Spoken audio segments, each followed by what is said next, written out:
I can't do an Al Pacino impersonation I can. because he does the tongue a lot. Ooh-ah! Yeah, but that's a different movie. It doesn't matter. It's Al Pacino. That's Scent of a Woman. Thank you. I've been trying to think of the title forever. You're welcome. That'll be on the next trivia question we do. But yeah, all I kept on noticing a lot in this movie was like his smile like this and the licking of the lips a lot in this movie. That's him. I know. So Al Pacino before he became Al Pacino. Now he's kind of a character of himself. When you look in his more recent movies, he's kind of like a joke. What was the movie with Adam Sandler he did? Where Adam Sandler played both characters, his sister and himself.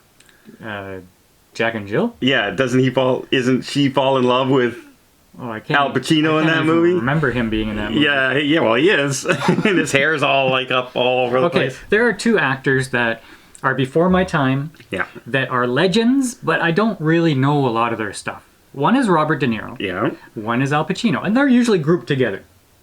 When you think of one, you think of the other. You think of gangsters, you think of them. And Al Pacino, I haven't seen a lot of his stuff. And I've always thought, okay, his legend must be bigger than what he is. Because I haven't seen a lot of his stuff, and I don't think I'm missing much. And then I saw him in Scarface. Yeah. So, this guy's freaking awesome. I loved him in Scarface. Yeah. He was great. He was, and he's so intimidating in this role.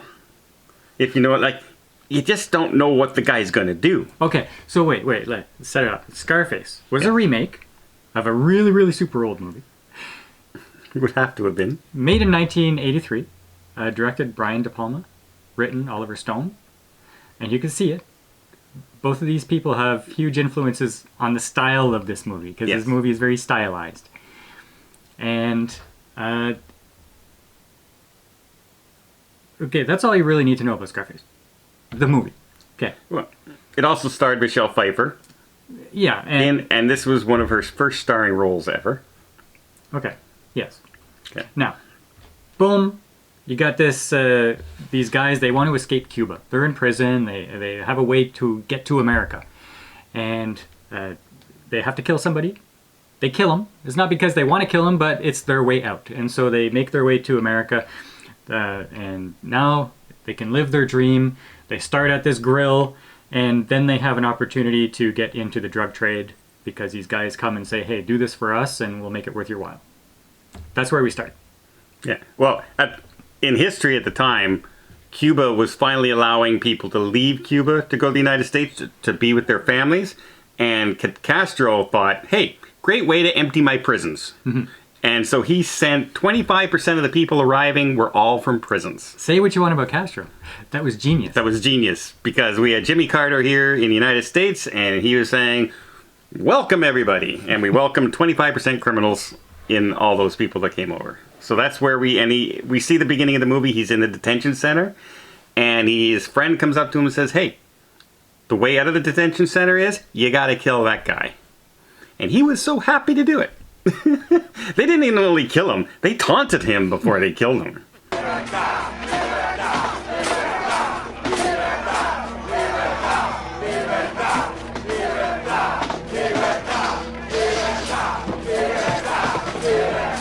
So what are the actors that are in this movie? Well, now I gotta look it up.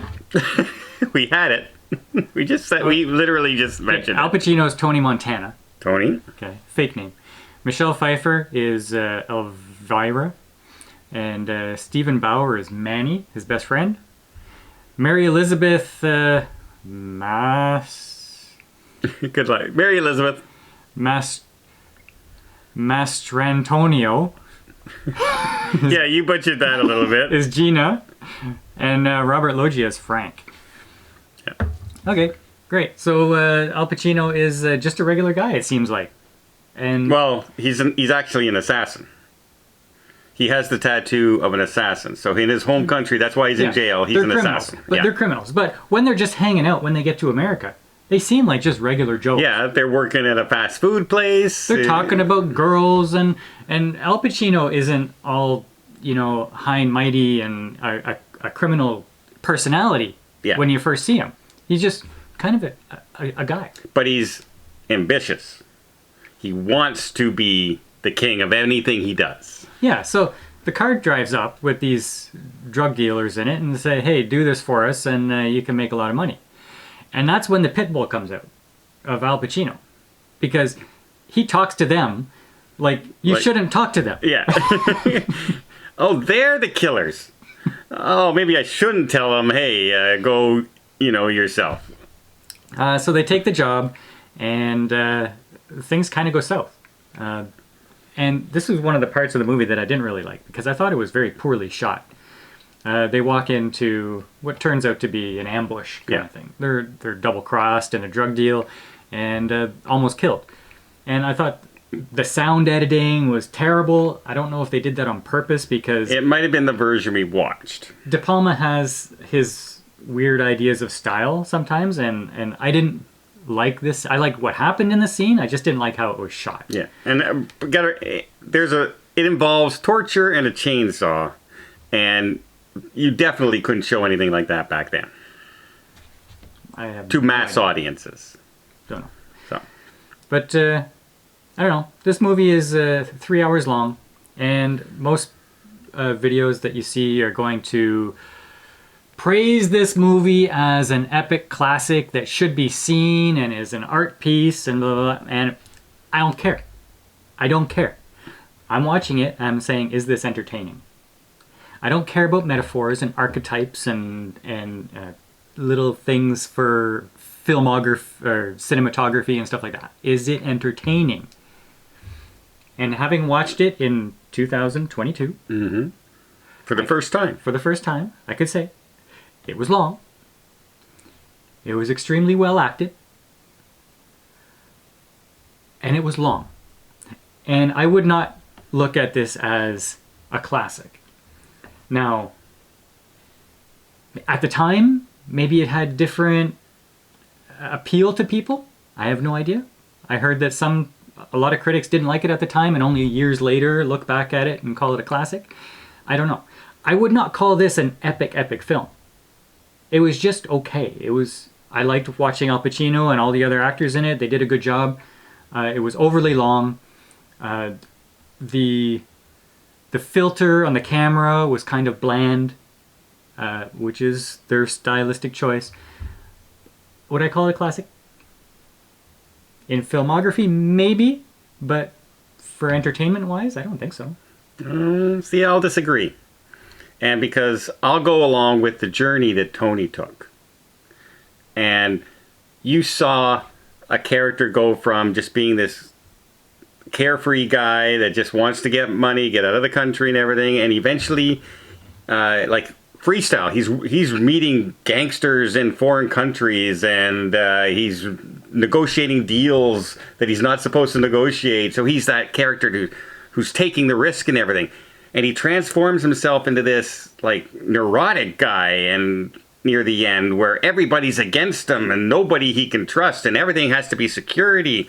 He has double standards when it comes to his sister, to the point where he freaks out anytime his sister's there. And that whole scene at the end with his sister and the gun, and she's taunting him and flirting with him, and you going, wait a minute, is this kind of like an Oedipus thing where he wants his sister and that was a thing in this movie? And then you think back to other scenes and you go, maybe that was the reason that he was freaking out all the time. Yeah, but I don't think this film... This is 40-some years old. This film didn't do anything that was amazing. Sure, he had this journey.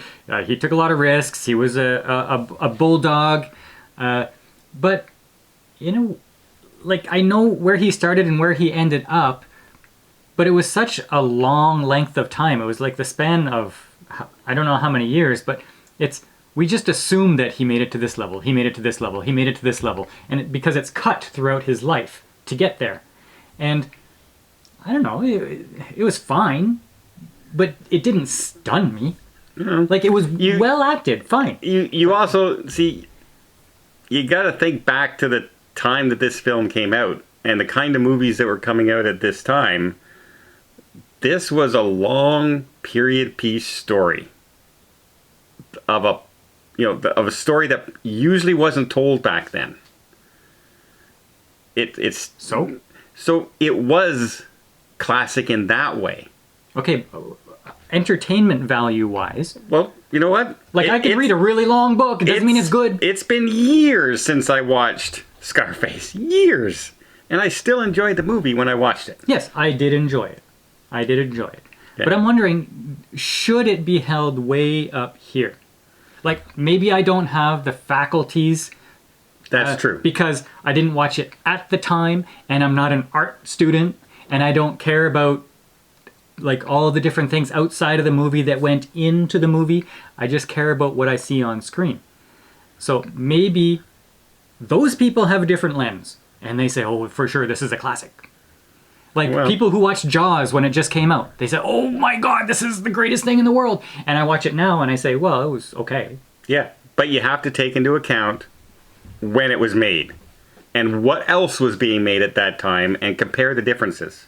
Because back then, these kind of stories weren't told. And Al Pacino broke out because of this role. Well, The Godfather was made a decade earlier. Yeah. But Godfather was a New York story. Okay. This was a foreign country, Cuban. They weren't talking about this back then. So what, these because they're Cubans instead of Italians? No, I'm just saying.